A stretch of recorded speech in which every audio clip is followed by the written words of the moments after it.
नमस्कार आप सभी को। चलिए सॉल्व करते हैं अलजेब्रा का ये tricky question.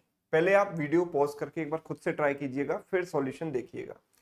For natural numbers X Y Z, if X Y plus Y Z equals to 19 and Y Z plus X Z equals to 51, what is the value of X Y Z? Right. तो इसको देखकर सबसे पहले हमारे दिमाग में ख्याल आता है कि सर इसका answer can not be determined होना चाहिए, बिकॉज हम यहाँ से एक्स वाई जेड की वैल्यू कैसे निकालें, कोई रास्ता नजर नहीं आ रहा।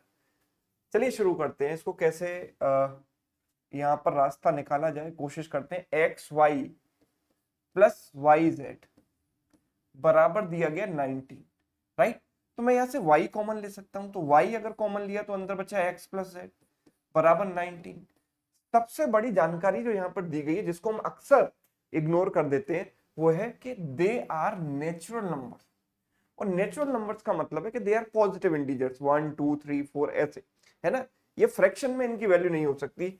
और अगर ये पॉजिटिव इंटीजर्स हैं तो आप ऐसा समझिएगा कि 19 को मैं दो नंबर्स के प्रोडक्ट के फॉर्म में ऐसे लिख सकता हूं, 19 इंटू 1 या 1 इंटू 19। अब आप खुद सोचो कि क्या x प्लस जेड की वैल्यू 1 हो सकती है? बिल्कुल भी नहीं। क्यों नहीं हो सकती? क्योंकि x और z दोनों नेचुरल नंबर्स हैं, दोनों की कम से कम वैल्यू 1 1 तो होगी। और अगर कम से कम वैल्यू 1 भी हुई दोनों की, तो 1 प्लस 1 2 आएगा। तो दोनों का सम 1 तो आ ही नहीं सकता ना, because they are natural numbers. So there is only one way कि y की वैल्यू 1 हो और x प्लस जेड हो जाए 19। तो y की वैल्यू मेरे पास 1 आ चुकी है, ये बात कंफर्म है। y की वैल्यू 1 आ चुकी है। अब दूसरी जो कंडीशन हमें यहाँ पर दी गई है वो ये, Y Z plus X Z equals to 51।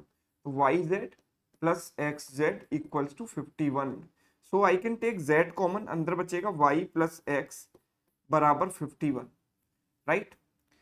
अच्छा, y की वैल्यू तो मेरे पास 1 आ ही चुकी है, तो z into this is 1 plus x बराबर 51।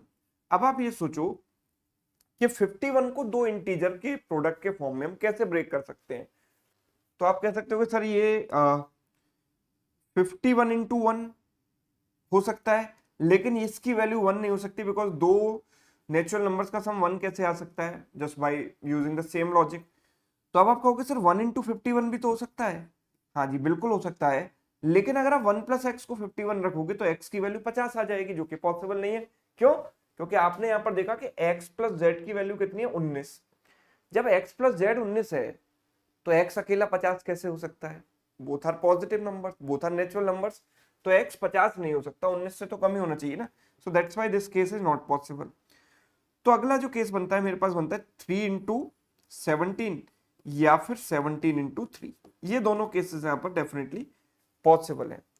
तो अगर मैं ये केसेस लेकर चलता हूं तो यहाँ पर एक्स वाई जेड की वैल्यू क्या हो सकती है? आप ये देखिए, एक्स की वैल्यू, वाई की वैल्यू और जेड की वैल्यू। तो पहले वाले केस में एक्स वाई जेड की वैल्यू क्या होगी? देखो, पहले वाले केस में अगर हम देखें तो जेड की वैल्यू 3 है, वाई की वैल्यू तो फिक्स हो चुकी है। वाई की वैल्यू क्या थी? 1। वाई की वैल्यू 1 फिक्स हो चुकी है दोनों केसेस में। यहां पर अगर हम देखें तो जेड की वैल्यू है 17।